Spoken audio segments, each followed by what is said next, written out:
Hello ladies and gentlemen, welcome back to another video. My name's OkGov and blah blah blah blah and all the stuff that us YouTubers obviously do is intros and subscribe and like and rate this video if you really liked it. All the soul-sucking stuff you could possibly imagine. Anyway, today I'm going to show and talk to you about a creature known to us as a djinn. Compared to other monsters, this being is not particularly prominent inside of the games, but when it does appear, it has a very important role in terms of the relationship it plays between characters, namely the Witcher Geralt and the sorceress Yennefer. But we won't be talking about anything from the story, instead we'll just focus generally on what a djinn is. Yen, not so fast. Gotta tell me what this is about first. Why do you want this djinn? But you already know. A djinn's power is priceless to a mage. Firstly, a djinn is classed as an elemental being. Now that in itself might not actually sound very interesting, but it actually is, because the majority of elemental beings tend to be these massive lumbering golems. Now golems often act and embody the role of a mindless guardian, defending whatever they've been given to protect, essentially saying, okay, if you tell me to protect this, I protect this, and I don't move, and no one else moves, and if anyone moves, they die, and that kind of thing, and that's what goes through a golem's mind. A djinn, however, is conscious. They are self-aware and capable of making their own choices, unlike many other elemental in that same class. Came Djinn, Rif Kaishta en Gaia, Kaishta et Disclair, Devired me Castle.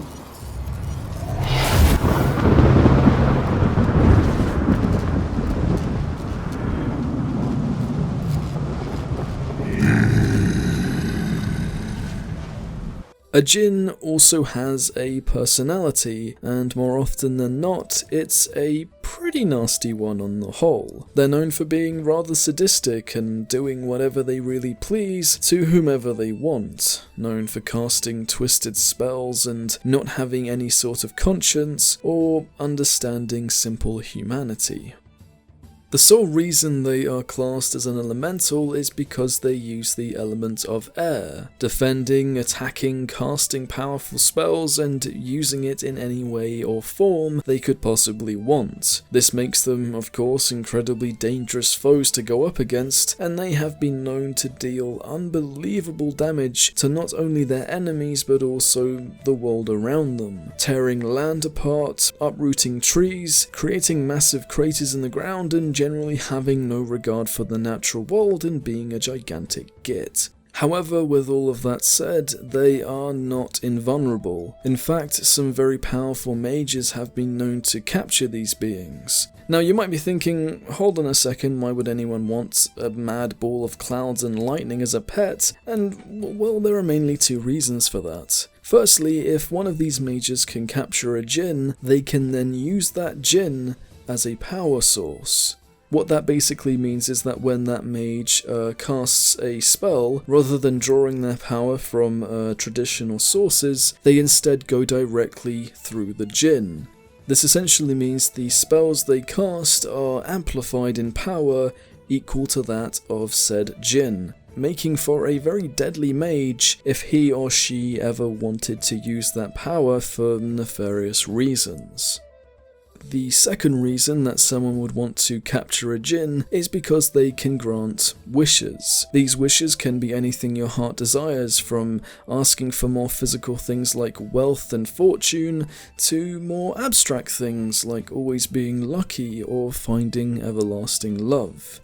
The idea is that if you were to capture a djinn, they would be forced to grant you 3 wishes, and after those 3 wishes were fulfilled, the djinn would be let go. Only a djinn can remove another djinn's spell. Remove this one and you'll be free. You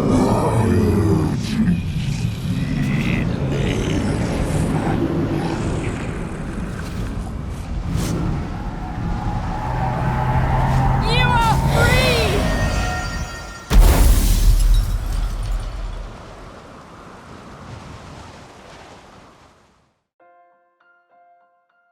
So it's very obvious that a djinn is based off of a genie from our own very typical folklore, and I'm 90% sure that a djinn is the Arabic word for genie, so it's just simply a different translation of the same words. And there isn't really too much of a difference between a genie from our world and a djinn from The Witcher, besides the fact that a genie is obviously meant to be rubbed out of lamps. You dirty bastards. Unfortunately, I couldn't really find too much more information about them because they're another one of those creatures that simply isn't very well known about. They certainly do have some air of being above humans in the way that they don't really need to associate themselves with the matters of men, or it's not really important because they're so much more than just a physical being, and it's kind of not annoying, but it's disappointing not to be able to know exactly what they're doing there, if they have a real reason or where they really came from, because there's a lot of history there that's unwritten and unspoken because of the whole conjunction of the spheres and everything that happened around it, and nobody really knows what came from what and how everything ended up in the witcherverse. So it's another one of those creatures that's very mysterious in that way of origin.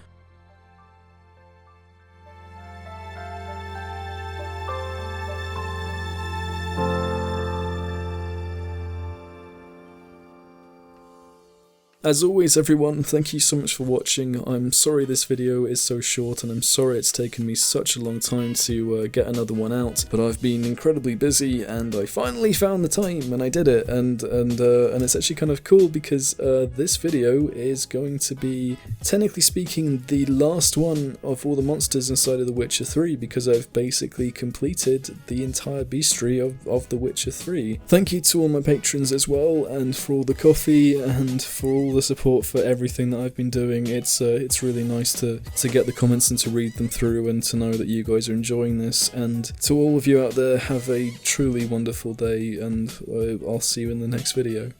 My anaconda don't, and there is only one person on this fucking planet who's going to get that, and that's perfectly fine by me.